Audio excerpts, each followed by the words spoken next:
C'est également en titre. L'invité de la rédaction aujourd'hui s'appelle Abdou Niass. Il est chirurgien et puis enseignant, chirurgien généraliste et enseignant-chercheur à l'université Alioune Diop de Bambey. Monsieur Niass, bonsoir. Bonsoir Ndeye Fatou.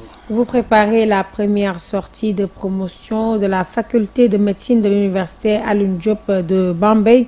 Nous imaginons que les choses n'ont pas été du tout faciles. Comment s'est passée la dite formation?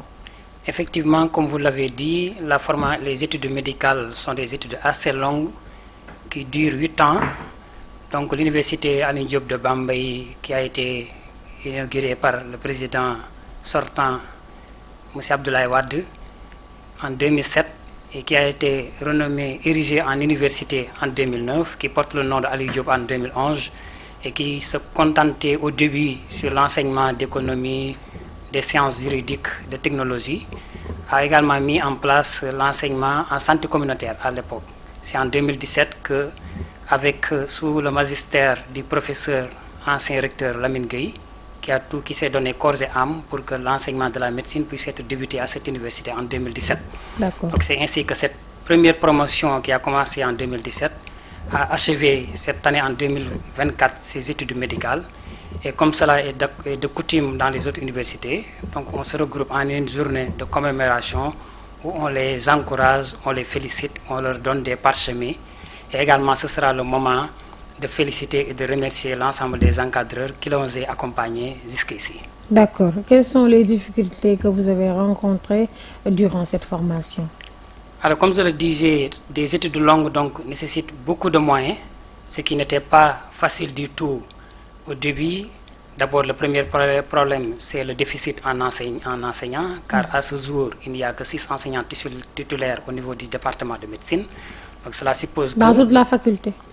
En ce qui concerne le département de médecine, donc il y a plusieurs départements, mais il y a quand même les autres enseignants des autres universités qui nous accompagnent. Par exemple, l'homonyme de cette fête de promotion qui est le professeur Lamine Gueye, qui a été enseignant en physiologie avant d'aller à la retraite, mais également le parrain, le professeur Tandagenday Djei, qui est aussi enseignant en immunologie, donc c'est une matière qu'on enseigne aux étudiants dans les premières années d'études médicales. La marraine également, Ndeye Koumba Touré, qui est bactériologue à l'université Cheikh Anta Diop de Dakar, aussi les a accompagnés. Même que des professeurs au niveau de l'université Gaston Berger, Adama Kane, qui est ambassadeur, le professeur Murtala Ka, qui est agrégé en médecine interne, qui a enseigné la sémiologie médicale, la branche qui enseigne la manifestation des maladies. Donc on a quand même l'accompagnement de l'ensemble des enseignants des autres universités qui épaulent toujours avec beaucoup d'engagement donc les enseignements de médecine, ce qui a fait que on est parvenu à produire la première promotion dont la qualité n'est pas en doute, d'autant plus que on a le premier interne de l'université de Bambey qui est sorti de cette promotion, donc ce qui fait donc la preuve de la qualité de l'enseignement que cette université est en train de produire. D'accord. Avec un déficit d'enseignants quand même que vous avez reconnu tout à l'heure, mais la question est de savoir est-ce que vous n'avez pas eu d'autres difficultés à part ce déficit au cours de cette formation? Alors, mis à part les moyens que vous avez cités tantôt. Alors, les difficultés, il y en a d'abord sur le plan d'infrastructure, parce que bon, au début, les enseignements se faisaient au niveau de l'université, qui est au niveau de Bambey. Ensuite, il y a des sites qui ont été mis en place, le site de Ngoundiane et le site de Diourbel, qui a été donc un site laissé pour les enseignements de la santé, à savoir la santé communautaire et la médecine. Et ce site est difficilement d'accès, car il n'y a pas de route qui mène vers ce site, qui est très loin des routes principales aux alentours.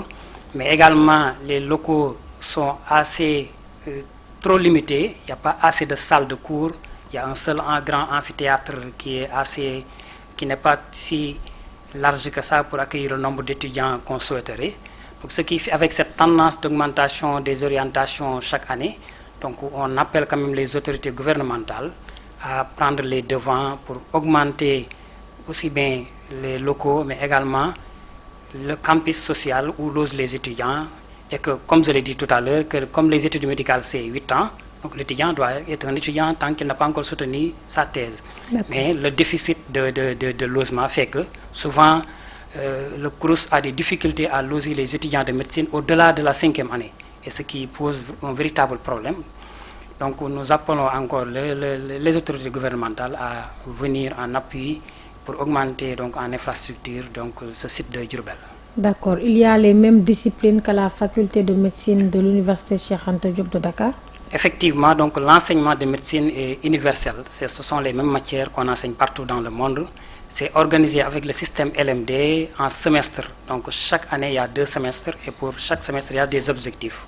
En général, les premières années, on enseigne la base de la médecine, le corps humain normal. Ensuite, à partir de la 3e année maintenant, on entame l'enseignement des pathologies progressivement en y continuant également l'enseignement fondamental. D'accord. L'année pédagogique de l'année dernière a été perturbée par des grèves. Cela n'a-t-il pas influé sur la formation de ces jeunes futurs médecins? Effectivement, donc c'était une année très mouvementée avec des manifestations politiques, la fermeture brutale des universités, ce qui a empiété sur le calendrier comme cela devait se dérouler, mais également quand même les enseignants se sont donnés corps et âme, notamment le directeur de l'IFR Santé, le professeur Ousseynou Ka, le directeur du département de médecine, le professeur Ndeye Fatou Ngom, ainsi que l'équipe technique, le service pédagogique, les enseignants, chercheurs, le docteur Cheikh Sey, le docteur Amadou Ndiadé que je vais citer, le docteur Abdou Faye, le docteur Aoba. Ces gens se sont vraiment mobilisés pour faire tout pour que les enseignements se déroulent correctement avec le personnel administratif, technique et des services. D'accord. Quels sont les critères de sélection? Sont-ils différents des critères de sélection de la faculté de médecine de l'université Cheikh Anta Diop de Dakar? Étant donné que les enseignements sont les mêmes, donc les critères donc, restent les mêmes partout au Sénégal. Donc c'est tous les critères âge, comme ce sont des études qui sont assez longues, donc on se base surtout sur l'âge pour ne pas prendre des personnes qui ont eu le baccalauréat à des âges un peu avancés, surtout l'âge de moins de 20 ans est privilégié, mais également avoir un bon niveau depuis le collège, depuis le seconde, les classes de seconde, de première, mais également en terminale, avoir son baccalauréat avec en série scientifique, avec une moyenne dans les matières scientifiques et également dans les matières littéraires. Mais surtout les matières scientifiques. Oui, surtout les matières scientifiques quand même. D'accord. Et puis une première sortie de promo de cette université, ils seront combien de médecins à servir le Sénégal? La première promotion est formée de 32 étudiants qui donc vont qui sont en train de finir leurs études donc pour se mettre à la disposition de la population. D'accord. Et puis avez-vous pensé à les accompagner pour la recherche de l'emploi?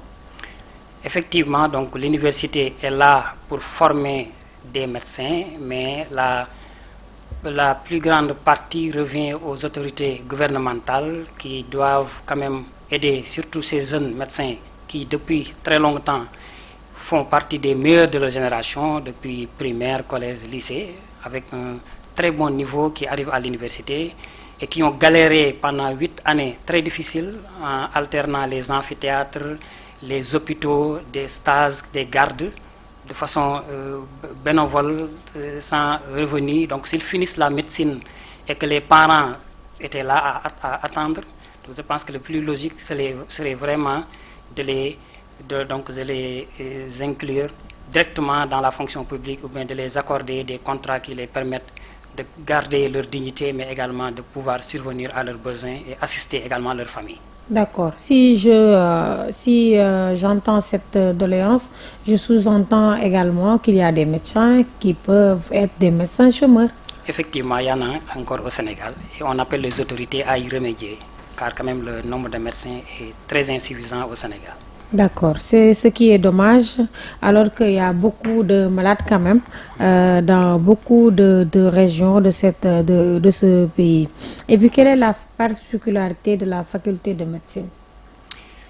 La faculté de médecine, il y a plusieurs particularités. D'abord, la durée des études, comme je l'ai dit tout à l'heure, 8 ans, mais également des études très rigoureuses, car quand même pour passer d'une année à l'autre, il faut beaucoup apprendre, beaucoup même, il faut se donner corps et âme.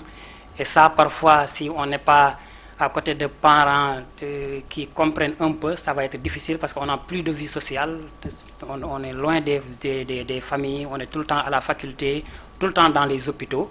C'est vraiment des études qui, quand quelqu'un arrive à finir ses études, donc c'est le moment vraiment de le féliciter, de le rendre hommage, mais également de l'accompagner pour ce qui reste pour sa pratique professionnelle. D'accord. En tant que médecin, quelle appréciation faites-vous des actes du nouveau pouvoir sur le plan sanitaire? Alors, nous félicitons le nouveau gouvernement, notamment le docteur Abdrahmane Diouf, chargé de l'enseignement supérieur, qui a fait le déplacement, qui est venu au site de Diourbel et qui a visité l'ensemble des locaux, surtout avec les étudiants qui l'ont montré vraiment partout et qui ont déroulé leurs revendications à côté des directeurs, des enseignants, des services techniques. Et nous pensons qu'il a entendu les doléances et qu'ils vont faire tout pour prendre les devants et venir en appui et en aide à l'IFR Santé et Développement durable de l'Université Alioune Diop de Bambey. 2017 à 2024, donc c'est la fin de ce chemin pour ces futurs médecins. Quelle est la date de sortie de cette promo? Alors, la fête de promotion se déroulera le 25 mai 2024, aura lieu au grand amphithéâtre de l'Université Alioune Diop de Bambey. Et ce sera l'occasion pour nous d'inviter tous les Sénégalais, mais également tous les enseignants qui dans le domaine de la santé, aussi bien à l'Université Cheikh Anta Diop de Dakar, mais également à l'Université de Ziguinchor, à l'USEC, à l'Université Gaston Berger de Saint-Louis, et l'ensemble des enseignants des autres IFR, des autres départements de l'Université Alioune Diop de Bambey, l'ensemble des médecins du Sénégal, mais également les autorités gouvernementales, à venir assister à la sortie de cette première promotion de l'Université Alioune Diop de Bambey qui vient d'achever donc leur étude médicale. D'accord, merci Monsieur Abdou Niass. Une dernière question. Comment appréciez-vous la nomination d'un médecin à la Loterie nationale sénégalaise? À première vue, on peut dire que ce n'est pas trop logique, mais probablement ils ont des raisons, des explications qu'ils vont probablement fournir très bientôt pour cette nomination. Parfois aussi, il faut savoir que les médecins ne se limitent pas seulement à la médecine, donc ils ont tendance à faire d'autres formations, d'autres études approfondies qui leur permettent pas mal quand même de pouvoir occuper d'autres postes. Mais là, à gérer une loterie. Bon, les Sénégalais vont apprécier à leur retour. Merci, Monsieur Abdou Niass, pour votre disponibilité. Merci. Et rentrez bien. Merci, chers téléspectateurs, d'avoir suivi ce journal de 20h. Je vous l'annonçais en titre. Notre invité aujourd'hui est le docteur Abdou Niass, qui est chirurgien généraliste et puis qui est enseignant, chercheur à l'Université Alioune Diop de Bambey. Mesdames et messieurs, merci de nous rester fidèles et rester en compagnie